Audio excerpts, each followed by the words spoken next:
পানিবন্দী অনেকেই আছেন, তারা আসলে অনেক কষ্ট করেই জীবিকা নির্বাহ করে যাচ্ছেন এবং কি এই পুরো সাতকানিয়া যে আমি 17টি ইউনিয়ন রয়েছে তার প্রায় ইউনিয়নগুলোই কিন্তু আজকে পানির নিচে। এখানে আশ্রয় কেন্দ্র অনেকটাই দূরে এবং কি অনেকে জানেও না যে আসলে কোথায় আশ্রয় কেন্দ্র, তাই বিভিন্ন যাদের দালান করা বাড়ি আছে সেখানে তারা কিন্তু অবস্থান করছে, সেটাও একটা নির্মম পরিস্থিতি। আপনারা দেখতে পাচ্ছেন আমাদের কোনো সাহায্য সহযোগিতা এরকম আসতেছে না, কোনো সাহায্য সহযোগিতা দিচ্ছে না। এখানে পানি বন্দিতে আছি আমরা। বিভিন্ন জায়গায় কোমর সম পরিমাণ কিন্তু পানি আমরা দেখেছি এবং কি প্রত্যেকেই ঘর বন্ধি, পানি বন্ধি।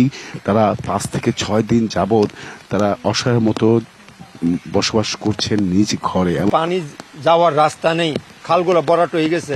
ওখানে কতগুলো ব্রিক পিল হয়েছে, ব্রিক পিলের মাধ্যমে এরা মালিকেরা কি ব্রিক পিল করার কারণে ওই রাস্তা খালটা একদম ভরাট হয়ে গেছে। হ্যাঁ, সেজন্য পানিটা যাচ্ছে না। যাদের বাড়ি দালান করা বা দুতলা বিল্ডিং করা, সেই বাড়িতে কিন্তু অনেকেই আশ্রয় নিয়েছেন। আশেপাশে যারা থাকতে পারছে না, যাদের ঘর ডুবে গেছে। চিকিৎসার যে অভাব সেটা কিন্তু আমরা দেখেছি, অনেকে মুমূর্ষু রোগী আমরা দেখেছি সেখানে আশ্রয় নিয়েছে, কিন্তু তারা ওষুধ কিনতে পারছেন না, ওষুধ পাচ্ছেন না, ডাক্তার দেখাতে পারছেন না।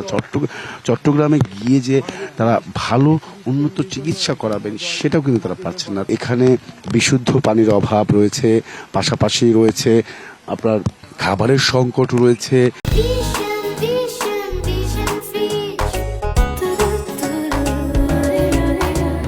বিদ্যুৎ নাই, পানি উঠাতে পারতেছি না, তার কারণে বৃষ্টির পানি খাইতে হচ্ছে। পানির ভীষণ সংকট। এখানে ত্রাণ আসছে, ওইখানে আসছে, সবগুলো ওই মেম্বার যেখানে আছে ওইদিকে নিয়ে যাচ্ছে। তার কারণে এদিকের লোকেরা অনেক ভোগান্তিতে আছে। কোনো ত্রাণ আসতেছে না, কোনো সাহায্য সহযোগিতা আসতেছে না, মানুষ খাইতে পারতেছে না। এই যেমন কি একটা ঘরেতে 7-8টা ফ্যামিলি আছে, 8 ফ্যামিলির মধ্যে অনেক কষ্টেই আছে। যেমন কি একটা ঘরে 8, 10, 20 এরকম ফ্যামিলি, কিন্তু হলে কি হবে, খাওয়ার মতো কোনো কিছু নাই। একজনে আনতেছে, ওগুলা সব বাগমন্ডন করে খাইতেছে, অনেক কষ্টে আছে। কালকে আমাদের এমপি মহোদয় দিছিল হ্যাঁ প্রজেক্ট না, সামান্য দিছে যে ওগুলো সবাই তো পাইতেছে না। যেমন কি আমাদের এই 4টা পাড়ায় মিলে 300টা ঘর আছে, তো পাইছে আপনার 50 জনের মতো। তো 300 ঘরের মধ্যে 50 জনে পাইলে আর 250 ঘর তো পড়ে আছে। একজন এনে 10 জনে খাইতেছে। এই ঘরটার মধ্যে অন্তত না থাকলেও 20 ফ্যামিলি আছে, কিন্তু অনেক কষ্টে আছে। তো ধরেন 20 ফ্যামিলি আছে, এখন 20 ফ্যামিলির তো আনার মতো ওরকম পরিস্থিতি নাই।